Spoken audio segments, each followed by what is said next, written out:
The salty sea breeze mixed with children's laughter as we pulled into the Palm Grove Resort's circular driveway. My wife Anna sat beside me, already tapping away at her phone, probably handling work emergencies as usual.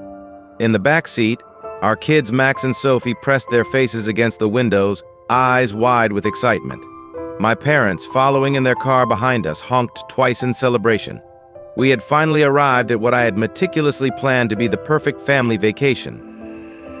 I'd spent months organizing this trip, determined to give everyone the break they desperately needed. Work had been relentless for me. Anna claimed she was perpetually stressed about something or other, and the kids deserved to escape from their endless schedule of school and activities. Even my parents, who rarely left their comfortable routine back home, had eagerly agreed to join us. The full Brady Bunch experience, I thought with a smile. What could possibly go wrong? The bungalow exceeded my expectations, a sprawling two-story affair with floor-to-ceiling windows offering panoramic ocean views. Sophie squealed with delight when she discovered her room had a small balcony overlooking the beach, while Max immediately claimed the window seat in the living room as his command center for Operation Vacation. "Dad, can we go to the beach right now?" Sophie bounced on her toes, already changed into her favorite purple swimsuit.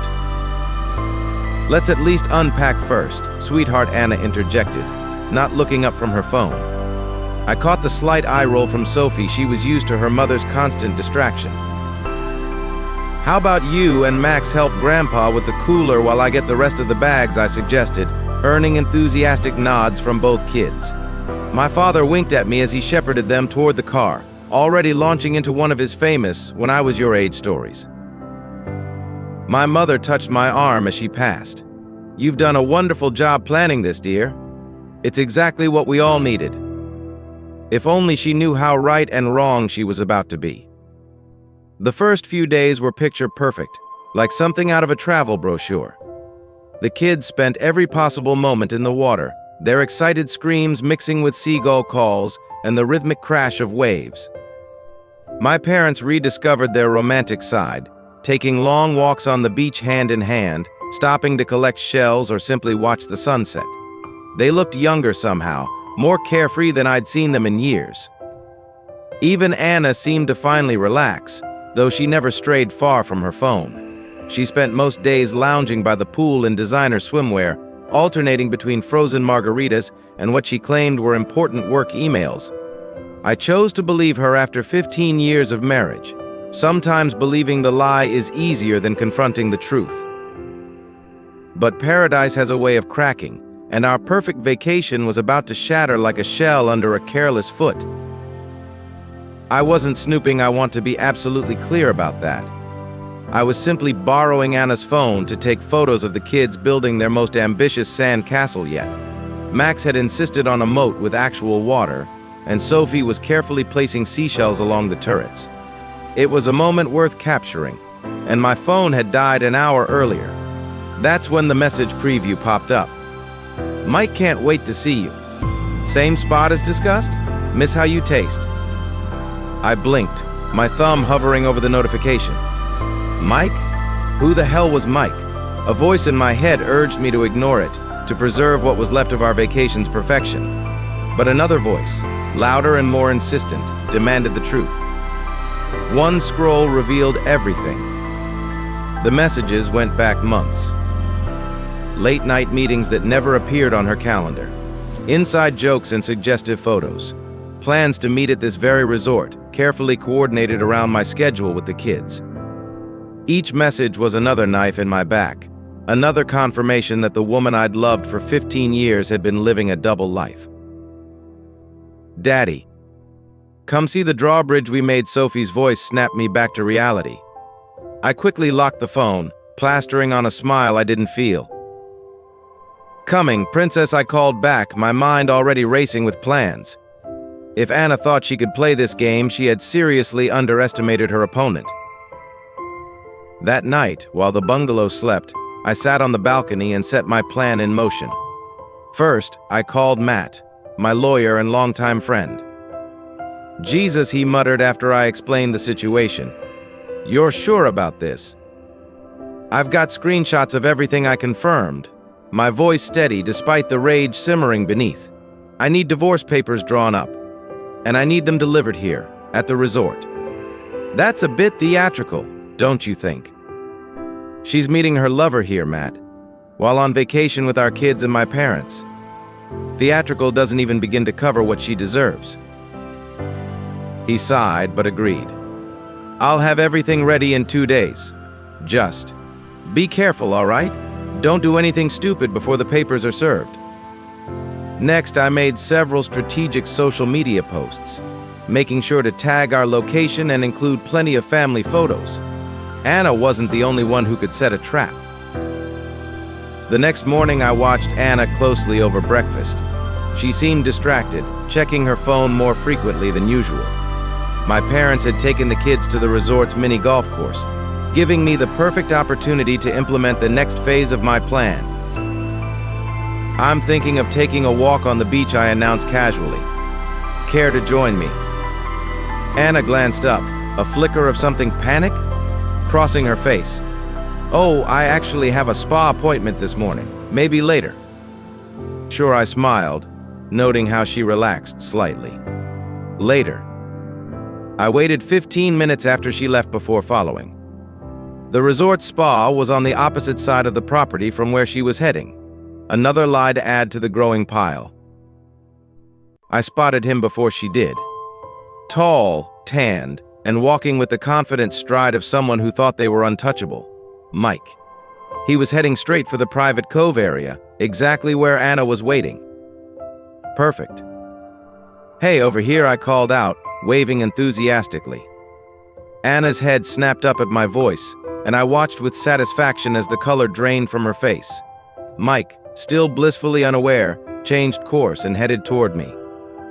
You must be Mike, I said, extending my hand. I'm Anna's husband. She's told me so much about you.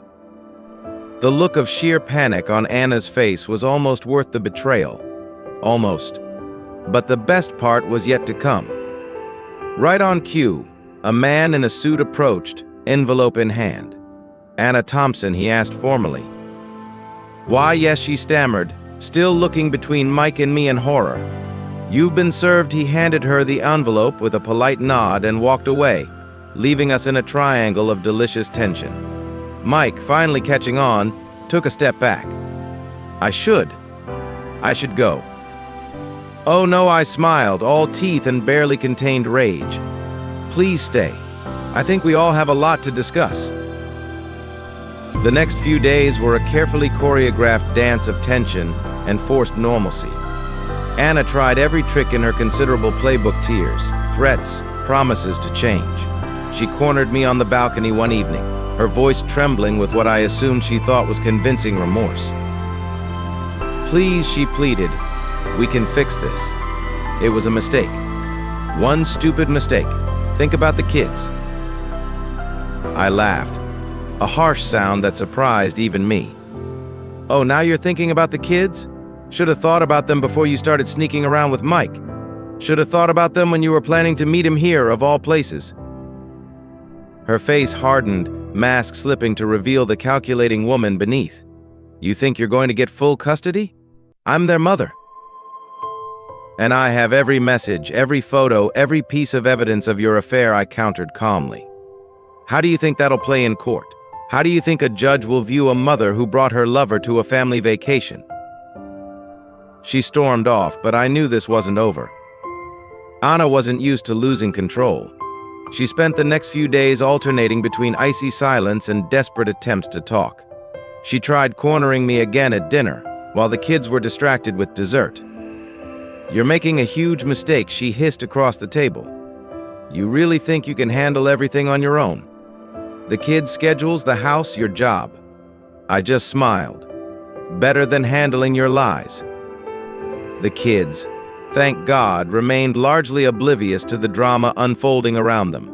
Max and Sophie spent their days building increasingly elaborate sand castles, collecting shells and begging to try every water sport available. I threw myself into their excitement, grateful for the distraction from their mother's machinations. My parents, however, weren't so easily fooled. Mom caught me alone one evening while I was watching the sunset from the deck. "Something's wrong," she said simply, settling into the chair beside me. I didn't bother denying it. Anna's been having an affair. I found out the first day here. She was quiet for a long moment, then reached over and squeezed my hand. "Whatever happens next, you're doing the right thing. The kids need at least one parent they can trust." Sometimes mothers just know exactly what to say. As the vacation drew to a close, Anna's facade finally cracked completely. I found her on the balcony our last night, mascara streaked down her face, divorce papers crumpled in her hand. "I never meant for any of this to happen," she whispered. "But it did happen," I replied, keeping my distance. "And now we deal with the consequences." "I'll fight you on this," she threatened, her vulnerability vanishing like mist in the morning sun. "I'll make this as difficult as possible. You think you have everything figured out, but you have no idea what I'm capable of." I shrugged, beyond caring about her threats. "You can try. But you've already lost. The kids, the house, your reputation, it's all gone. And you did this to yourself." The morning we packed up to leave, Anna was eerily quiet. She'd finally accepted her defeat, at least for now. Mike had disappeared days ago, probably moved on to his next conquest. As we loaded the car, I caught Anna watching the kids with red-rimmed eyes. For a moment, I almost felt sorry for her. Almost. In the rearview mirror, Max and Sophie laughed over some private joke, their faces still sun-kissed from our week at the beach. They had no idea how their lives would change, but I knew we'd be okay. Sometimes paradise isn't about the perfect beach vacation, it's about finally breaking free from the person who's been slowly poisoning your life. The sun rose ahead of us as we drove home, painting the sky in shades of promise. A life without lies, without manipulation, without the constant weight of betrayal stretched before us. Just me and the kids, moving forward towards something real and honest. Anna would fight the divorce, I knew that much. She'd try every trick, pull every string, but it wouldn't matter. I had truth on my side, and sometimes that's all you need.